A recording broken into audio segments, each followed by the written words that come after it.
안녕하세요, 김호준입니다. 세월호 선체에서 미수습 유해를 발견하고도 닷새나 이를 은폐한 사건은 현장 책임자들의 자의적 판단 때문인 것으로 1차 조사되었습니다. 세월호는 박근혜 정부의 반인륜, 비인간, 몰인정 그런 잔인함을 상징하는 사건이죠. 박근혜 정부 시절 헬스부 인사들이 초래한 사건이라고 변명해서는 안 되는 일입니다. 그런 일이 다시는 없도록 하겠다며 정권을 맡겨달라고 했던 거니까요. 이참에 헬스부 내 여전히 박근혜 정부 시절의 관성으로 세월호 문제를 상대하는 인사들이 있다면 행정적, 사법적 모든 책임을 물어 세월호 사건에 대한 의지를 확고하게 재천명해야 합니다. 그렇게 철저히 문책하고 사과할 일이죠. 그러나 세월호는 교통사고다. 천문학적 비용을 낭비한다. 특조위는 세금 도둑이다. 그렇게 유가족들을 모욕하고 조사를 방해하고 인양을 지연시킨 당사자들은 제발 입을 좀 다물어주세요. 다른 건 몰라도 세월호에 관한 자유한국당이 뭐라고 하는 건 참고 들어주기가 매우 힘듭니다. 김어준 생각이었습니다.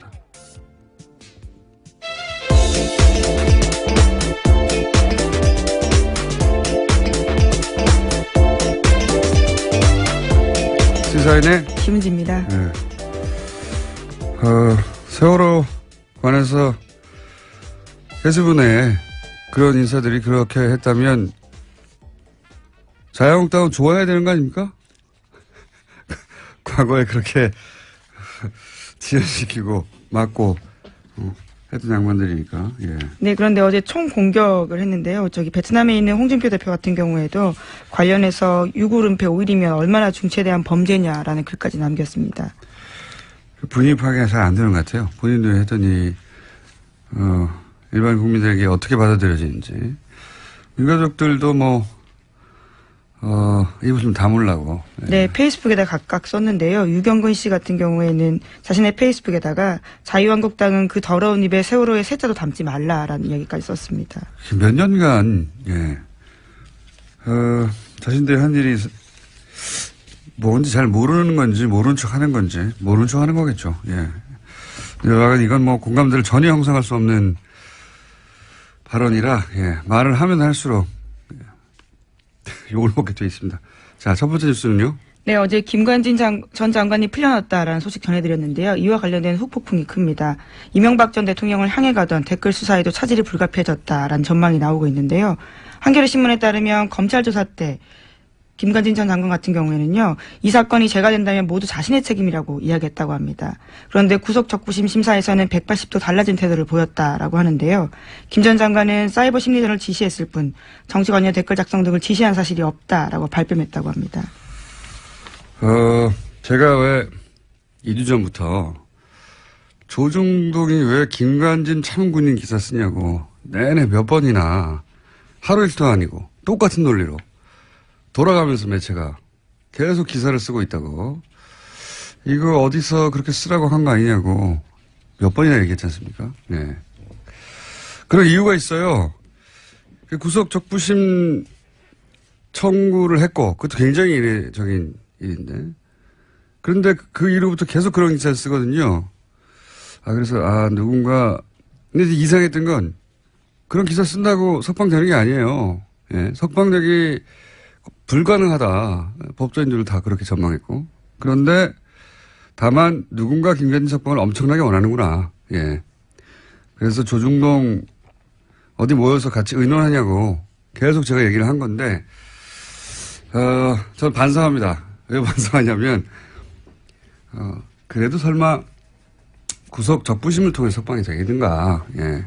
그래서 이거는 여론 작업을 통해서 김관진 석방되더라도 여론 저항감을 좀 줄이고 또 구속 적부심 인용 결정하는 판사 부담도 줄이고 그러려고 하는 거다. 이런 말은 제가 못했어요. 왜냐하면 설마 이렇게 해가지고 정말 석방하려는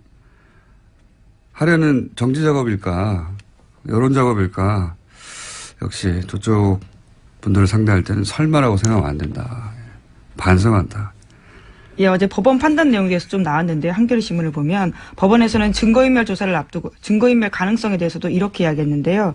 조사를 앞두고 다른 조사 대상자에게 연락해서 궁금한 사항을 물어보는 것은 본능의 영역이다라면서요. 김관진 전 장관 쪽에 손을 들어줬다라고 합니다. 예, 뉴스공장에도 나온 바가 있는 김기현 전 과장 같은 경우에 관련된 내용을 폭로하자 김관진 전 장관을 비롯한 당사자들의 통화가 아주 많았었는데 이에 대해서 이렇게 판단한 겁니다. 증거인멸도 다 본능의 영역이죠. 다 없애버리고 싶죠. 원래 도망가는 것도 본능의 영역이에요. 거짓말하는 것도 본능의 영역이고. 훌륭합니다. 예. 이 사안 관련해서는 저희가 굉장히 중요한 사건이라고 봐요. 예. MB의 반격. 예. 그런 맥락에서 저는 이해하고 그래서 저희 어제는 또 수능이어서 연결을 못했던 저희 전담 영장 해설판사 이정열 판사 연결을 하고요. 그리고 법리적 관점에서 한번 짚어보고 또 그리고 이걸 뭐랄까요 의혹의 관점에서 주진우 기자하고도 연결해 봅니다. 김관진 전 장관과 관련된 혐의들 한번 짚어보려고 합니다. 예. 그리고 앞으로 설마라는 생각하지 않고 예. 이런 생각이 들 때마다 계속 문제 제기만 했거든요, 제가. 이 사람들 이러는 거는 이상하지 않냐고. 근데 이 얘기를 했었어야 하는 건데, 구속 조품심으로 설마 석방시키려고 하는 겁니까? 이런 질문을 했었어야 되는 건데, 에이, 설마 그렇게까지 생각했던 제가 잘못했습니다. 네, 그래서 같은 혐의로 댓글부대 관련된 혐의로요. 지금 구속되어 있는 임관빈 전 국방부 정책실장 같은 경우에도 어제 구속적부심사 청구했다라고 합니다.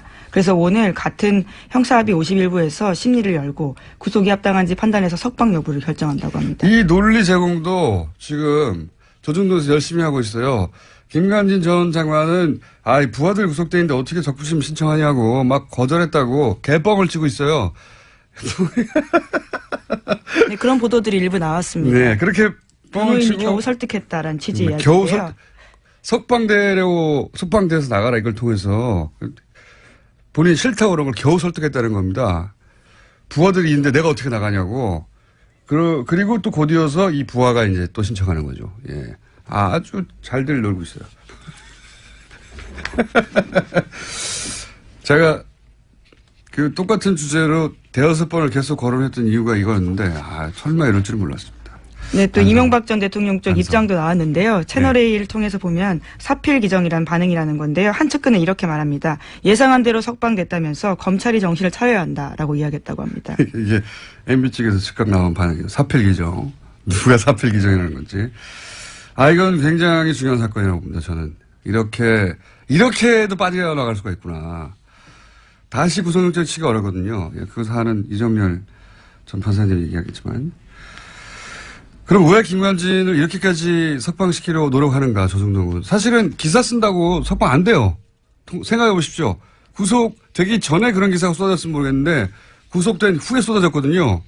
이거 기사 써가지고 석방 안 되는데 이 양반들 왜 참군임 찬군임 돌아가면서 기자들이 써고 있나 했더니, 석방시킬 수 있다고 생각했던 것 같아요. 자, 그 얘기 좀 더 하기로 하고요. 다음 뉴스는요?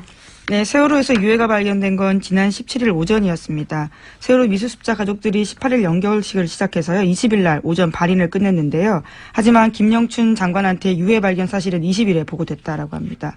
차관과 선체조사위 같은 경우에도 21일에 보고받았다라고 하는데요. 현장 수습본부 책임자가 왜 사흘 뒤에 장관에게 보고했고 지도감독기관인 선체조사위에 즉각 알리지 않았는지 의문이 남고 있습니다.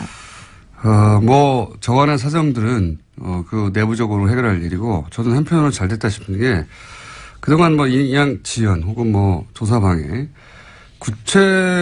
말들은 많았죠. 유가족들도 저 사람이 그런 책임이 있다라고 지목하고 말들이 많았는데. 네, 아예 방해 세력 명단을 발표한 바가 있습니다. 네. 이 기회에 사실은, 이 부처가 수사기관은 아니거든요. 누군가 그런 말을 한다고 해서 그 자리에 있는 사람들을 다 인사조치하거나 보직해임하거나 어려워요. 잘 됐어요. 한편으로는 제가 보기엔. 이것은 정부 입장에서 사과하기도 하고 조처하기도 해야 하지만 그동안 인양지원이나 조사방해에 직간접 관여했다고 생각되는 책임 있는 인사들은 전원 조치해서 철저하게 이 기회에 다 정리하고 가야 한다. 그걸 기회를 삼으면 된다. 한편으로 잘됐다 싶으면. 네, 실제로 이번에 6.25 은폐를 협의 지시한 김현태 현장수습본부 부본부장과 이철조 현장수습본부장 같은 경우에는 세월호 가족들이 발표한 방해 세력 명단에 들어가 있습니다. 그러니까 이제 유가족들의 주장을 그대로 100% 수용하기 부처에서는 어렵죠, 당연히. 어려운데 잘 됐다는 거죠. 그래서 한번 따져보고 철저하게 조사하고 행정적으로 사법적으로 다 처리해야 한다.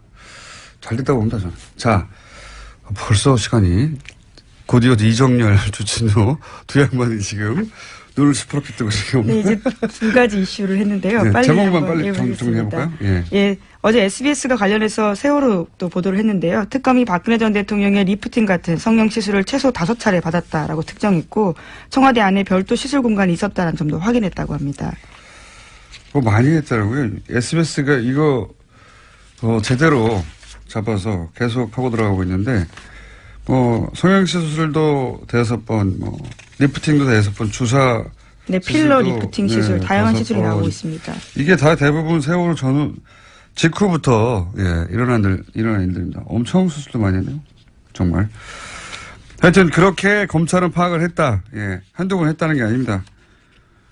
많이 하셨다. 네, 그런 뉴스가 구체적으로 나오고 네, 있고요. 아예 전속 공간도 따로 청와대 관전에 있다라는 거고요. 네. 그 정도로 많이 했다라고 볼 수 있는 정황이 생긴 거죠. 그리고 김관진 전 장관 얘기하니까 또 그 나온 이야기가 이거 굉장히 주목할 뉴스입니다.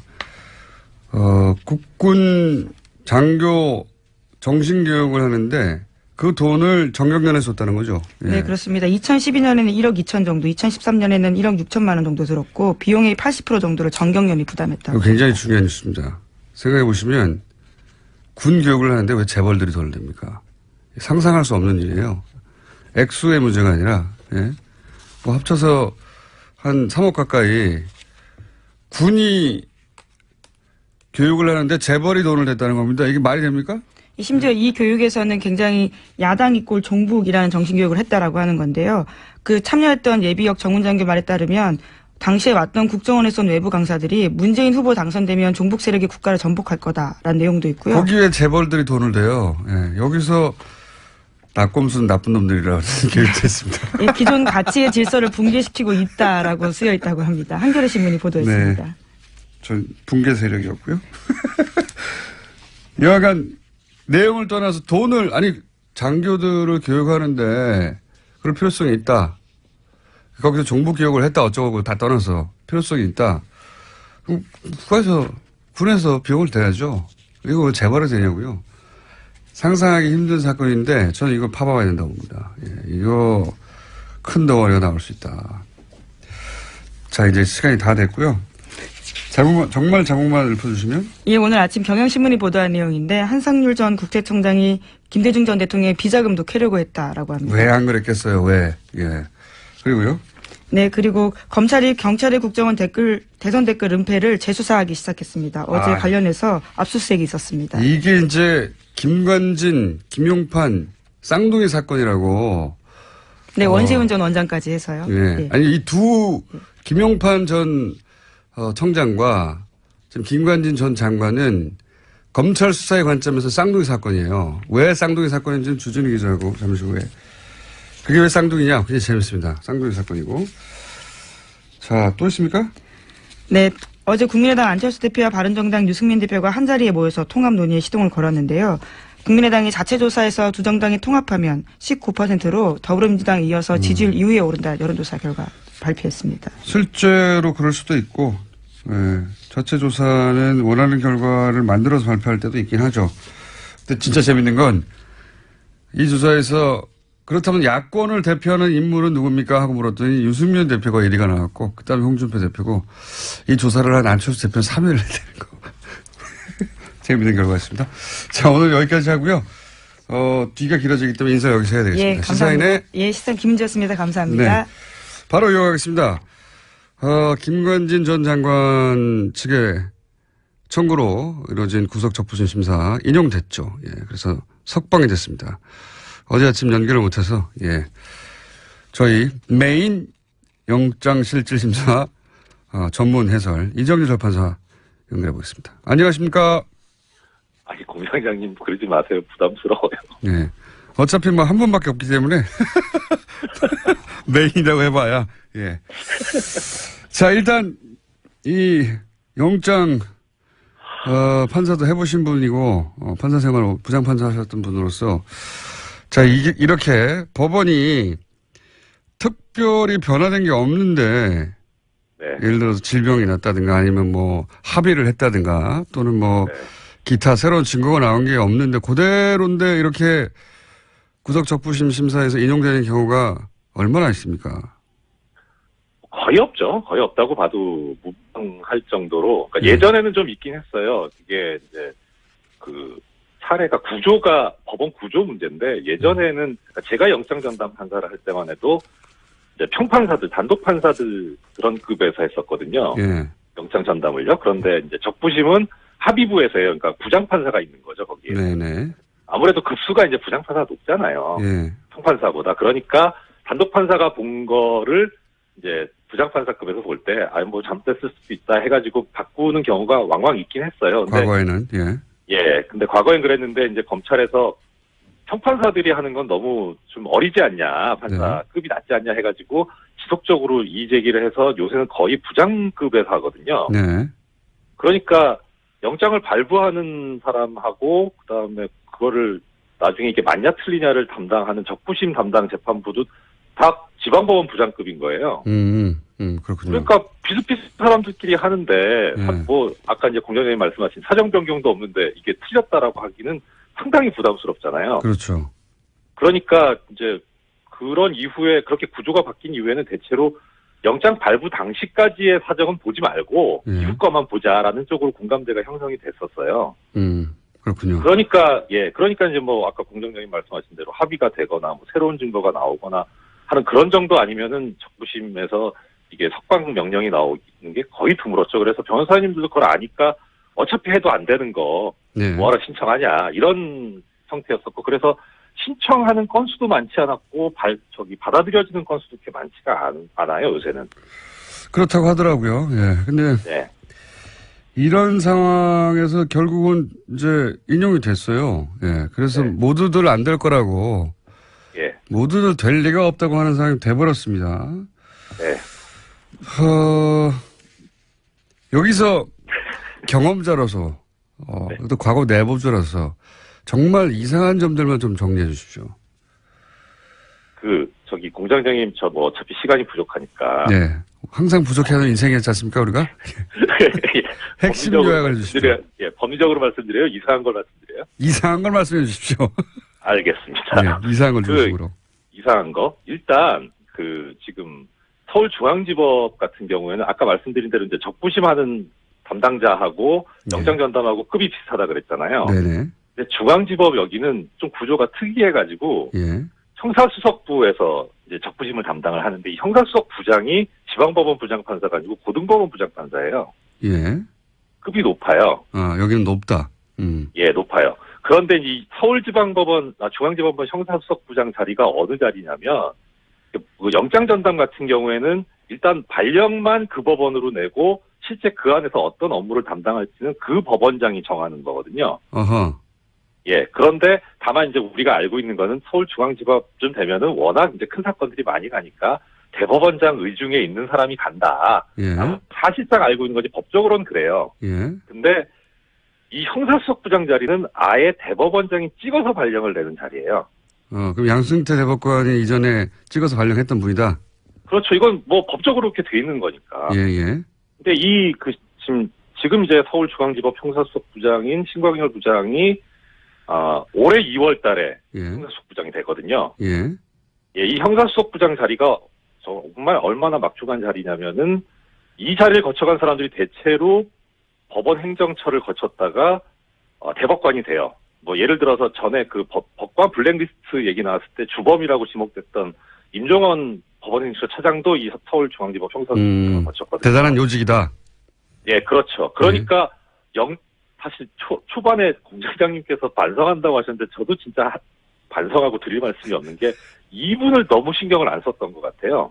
예, 그러니까 영장 전담이 지금 처음에는 좀 약간 이상한데 하다가 정말 이상하다까지 온 이런 지금 상황까지 됐는데 예. 그런데 하물며 영장 전담도 그런 수준인데 수석부장이면은 이건 이제 정말 뭐 말할 수가 없는 거죠. 그야말로. 그러니까 저희가 지속적으로 지난 몇 달 동안 다뤘던 영장 담당 판사들 이상한 판결을 한다. 이상하다. 양승태 전 대법관의 인사들이 그쪽 의중이 담긴 어떤 판결을 내리는 게 아니냐. 계속 이런 얘기를 해왔는데 이분은 더하다는 거죠? 그렇죠. 그래서 이게 그러니까 어떻게 법리적으로는 말씀을 드릴 수는 있는데 그건 얘기 안 하기로 했으니까. 그런데 그게 아무리 합리적으로 설명해도 이해가 안 가는 부분은 급이 달라서 그러면 사정 변경이 없어도 적부심 받아줬다라고 하면은 그러면 이게 이런 김관진 전 장관 같은 사건 말고 일반 사건도 그래야 될 거 아닙니까? 일반 사건도 안 그래요. 그냥 비슷비슷해요. 이 적부심에서 받아들여주는 석방해주는 비율이. 그러면은 이건 좀 급이 달라서의 문제는 아닌 것 같아요. 뭔가 다른 게 있는 것 같아요. 다른 게 있는 것 같다. 그러니까 아마 그 다른 점은 주진우 기자님께서 나중에 잘 설명을 해주시지 않을까 저는 그렇게 생각이 되고 그래서 사실 이 법리적으로 여러 가지 말씀을 드릴 수는 있지만 저는 의미가 없을 것 같아요. 그럼 법리의 문제가 아닌 것 같다. 그런 느낌이 상당히 많이 들어요. 그래서 일단 제일 관심이 가는 거는 이제 아까 김은지 기자님도 말씀해 주셨는데 그 김관진 전 장관의 하급자가 지금 자기도 적부심 신청했다는 거잖아요. 이게 관심이 가요. 이거 어떻게 할 건가. 이게 이제 그 다음 여론을 보고 결정할 수도 있겠죠. 이거 어떻게 되어가나. 그다음 또 하나 관심 가는 게 전병헌 전 수석이에요. 그러니까요. 그러니까 이 김관진 논리대로 하면은 전병헌 이건 영장 당연히 기각돼야 되거든요. 어떻게 되는지 한번 보죠. 그러니까 이 두 가지를 보고 정말 그야말로 정말 반성을 해야 되겠구나라는 생각을 해요. 설마는 없다. 형사수석 부장이 누구냐의 문제였던 것 같다. 요약하면 법리의 문제가 아니라 이렇게 간단하게 정리를 하셨습니다. 오늘 여기까지 듣고요. 나중에 시간 주세요. 다시 한번 할게요. 오늘은 할 일이 많아가지고요. 핵심만 짚었고요. 다시 한번 연결하겠습니다. 이거 저희는 계속 관심 가지고 지켜봐야 할 사건인 것 같아서. 맞습니다. 지금까지 법무법인 동안의 동안의 사무장으로 일하고 계신 이정열 전 부장판사였습니다. 감사합니다. 고맙습니다. 이번엔 이어서 여보세요? 김은지 기자하고 인사 안 했나요, 제가? 김은지 기자하고 인사 안 했답니다. 자, 그러면 김은지 기자 안녕히 가세요. 사실 옆에서 조용히 있었는데요. 아까 인사했습니다. 그래요? 아니, 저희 PD가